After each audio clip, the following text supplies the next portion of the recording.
আরও দুটি যুদ্ধবিমান হারালো ভারত। এর ফলে চলমান ভারত পাকিস্তান উত্তেজনার মাঝে মোদী সরকারের ক্ষতির পরিমাণ আরও বাড়ল। চীনের তৈরি অত্যাধুনিক J-10 যুদ্ধবিমান দিয়ে ভারতের অন্তত দুটি যুদ্ধবিমান ভূপাতিত করেছে পাকিস্তান। যুক্তরাষ্ট্রের দুজন কর্মকর্তার বরাত দিয়ে এ তথ্য জানিয়েছে বার্তা সংস্থা রয়টার্স।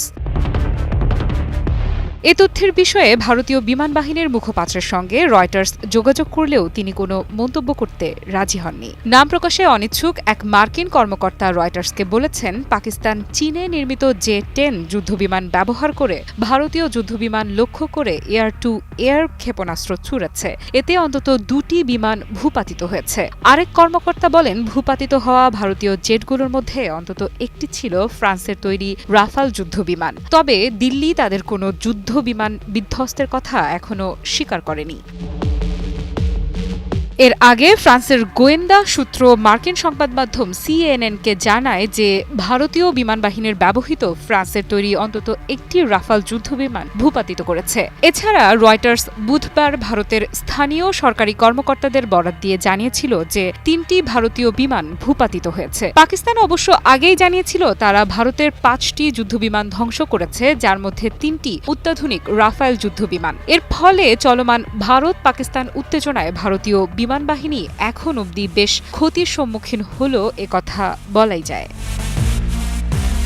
এদিকে পাকিস্তানের বাহওয়াল নগরে আরও একটি ভারতীয় ড্রোন ভূপাতিত করেছে দেশটির বিমান প্রতিরক্ষা ব্যবস্থা। এ নিয়ে গত দুদিনে ভারত থেকে আসা মোট 30টি ড্রোন ভূপাতিত করা হয়েছে। পাকিস্তানের আন্তঃবাহিনী জনসংযোগ পরিদপ্তর জানিয়েছে, পাকিস্তান এ পর্যন্ত গত 2 দিনে ভারত থেকে আসা 30টি ড্রোন ভূপাতিত করেছে। এর আগে পাকিস্তানের আন্তঃবাহিনী জনসংযোগ পরিদপ্তর মহাপরিচালক লেফটেন্যান্ট জেনারেল আহমেদ শরীফ বলেন, পাকিস্তান অত্যন্ত সতর্কতার সঙ্গে 29টি ড্রোন লক্ষ্য করে সফলভাবে লক্ষ্যবস্তু তৈরি করেছে।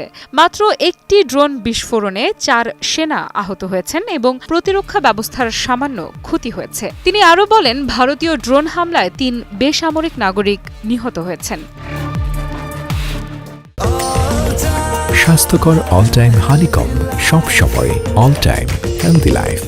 অন্যদিকে 8 মে জম্মু ও কাশ্মীরের বিভিন্ন এলাকায় পাকিস্তান ক্ষেপণাস্ত্র হামলার চেষ্টা চালায় বলে দাবি করেছে ভারত। জম্মু RS পুরা, আরনিয়া, সাম্বা ও হীরানগর লক্ষ্য করে ক্ষেপণাস্ত্র ছোড়া হয়। তবে ভারতের আকাশ প্রতিরক্ষা ব্যবস্থা সেগুলো সফলভাবে প্রতিহত করে বলে দাবি করে দেশটির প্রতিরক্ষা মন্ত্রণালয়। এ বিষয়ে ভারতের প্রতিরক্ষা মন্ত্রণালয় জানিয়েছে, পাকিস্তানি ড্রোন ও ক্ষেপণাস্ত্র জম্মু, পাঠানকোট ও উধমপুরের সামরিক ঘাঁটিগুলোতে হামলার চেষ্টা করেছিল।